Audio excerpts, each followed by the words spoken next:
सुप्रभात मेरे प्रिय विद्यार्थियों, आप सभी का हार्दिक स्वागत है कक्षा 5वीं के ई लर्निंग हिंदी के रिमझिम के कक्षा में। तो विद्यार्थियों, आज पुनरावृत्ति का हमारा आखिरी दिन है। आज हम लोग किस विषय में रिवीजन करेंगे? वे दिन भी क्या दिन थे जो नामक चैप्टर हम लोग पढ़ रहे थे, उस पाठ का हम लोग आज पुनरावृत्ति करने वाले हैं। तो विद्यार्थियों, वे दिन भी क्या दिन थे नामक जो पाठ है हमारा, उसकी शुरुआत होती है रोहित को एक पुस्तक मिलने से। कहानी किसके ऊपर है? कहानी है कंप्यूटर के माध्यम से पढ़ाई करने की, जहाँ पर नॉर्मल स्कूल्स अवेलेबल नहीं है। 2155 की कहानी हमको बताई जा रही है, जहाँ पर नॉर्मल स्कूल्स नहीं हैं और रोहित को एक पुस्तक मिलती है जिसमें लिखा होता है आजकल हम लोग अभी जिस विद्यालय में पढ़ते हैं, इन विद्यालयों के बारे में लिखा गया है और मतलब ये उनके लिए बहुत आश्चर्य की बात है। किस लिए आश्चर्य की बात है? क्योंकि उस ज़माने में हमारे जैसे इस प्रकार के नॉर्मल विद्यालय नहीं हुआ करते थे। उस ज़माने में कैसे विद्यालय हुआ करते थे?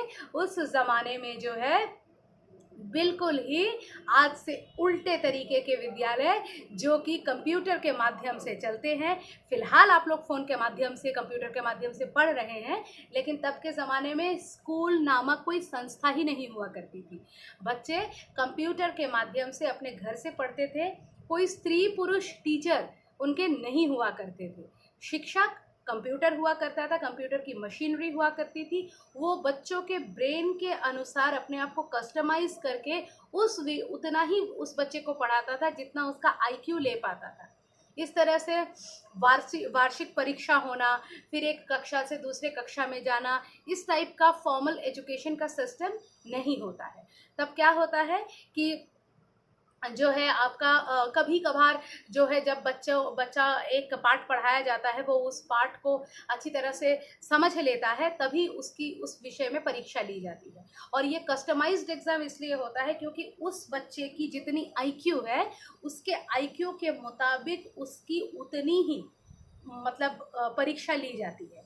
और उसकी परीक्षा हो रही है तो इसका मतलब ये नहीं है कि उसके बगल में अगर उसका कोई भाई बहन भी है, वो भी अगर पढ़ रहा है तो उसके लिए भी सेम परीक्षा है, ऐसा नहीं है। सबके लिए कस्टमाइज्ड पेपर आते थे और वो अपने आईक्यू लेवल के हिसाब से एग्ज़ाम देते थे और उनके आईक्यू लेवल के हिसाब से ही कंप्यूटर जो है उन लोगों को पढ़ाया करता था।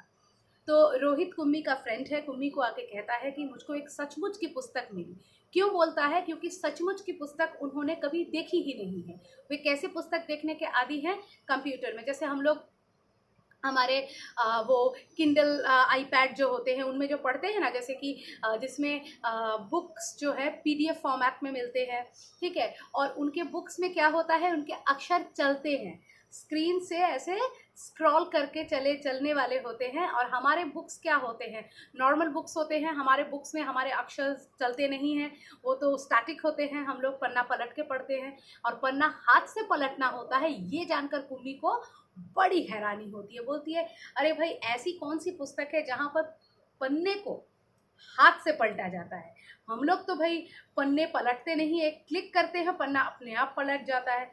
और अक्षर रुके रहते हैं, स्थिर रहते हैं, अक्षर चलते नहीं हैं। क्योंकि उनके अगर हम अपने आप को अगर उनके जगह पर ढालें तो हमको क्या मिलेगा कि वे जो हैं कंप्यूटर का जो स्क्रीन है, उस कंप्यूटर के स्क्रीन को ही ज़रिया बना रहे हैं अपने पढ़ाई लिखाई का। उनके लिए कंप्यूटर का स्क्रीन ही उनकी किताब है, वही उनका टीचर है, ठीक है। तो उनके पास ना तो अलग से कुछ hard copy of the books है और ना ही फिजिकल टीचर्स हैं। उनके लिए जो है कंप्यूटर है। तो इसलिए उनके लिए स्कूल का कॉन्सेप्ट, टीचर का कॉन्सेप्ट एंड इवन बुक का कॉन्सेप्ट बहुत ही अजीब है। उनके पास everything is present in the soft copy, किसी भी चीज़ का हार्ड कॉपी नहीं है। दैट इज़ वाई उनको ये चीज़, हम लोगों के आज का फॉर्मेट बहुत आश्चर्यजनक लगता है और वे इस चीज़ को बिल्कुल भी समझ नहीं पाते हैं कि ये कैसे मुमकिन है। तो इसी प्रकार से कहानी चलती है और रोहित कहता है कुम्मी से, तुम इतने सवाल कर रही हो, स्कूल को बोरिंग कह रही हो, स्कूल के बारे में तुम जानना नहीं चाह रही हो, तो ठीक है, मैं तुमको किताब नहीं देता हूँ। लेकिन भूमि कहती है नहीं नहीं, वो तो हमारे जैसा बोरिंग स्कूल नहीं है, वो तो कुछ और टाइप का स्कूल है, मुझे इसके बारे में जानने में दिलचस्पी है, तुम मुझे प्लीज़ अपना किताब लेंड करो पढ़ने के लिए। यहीं तक हम लोगों ने किया था। अगली कक्षा में हम कहानी को जो उसका जो अनरेड पोर्शन है, नया पोर्शन है, उसकी शुरुआत करेंगे। अभी तक टर्न का आपने जितना पढ़ा था that portion we have revised. तो उम्मीद है आपको समझ में आया होगा, आप समझ पाए होंगे। तो इसी उम्मीद के साथ आज की कक्षा यही समाप्त करते हैं। घर में रहिए, सुरक्षित रहिए, फिर मिलते हैं। धन्यवाद।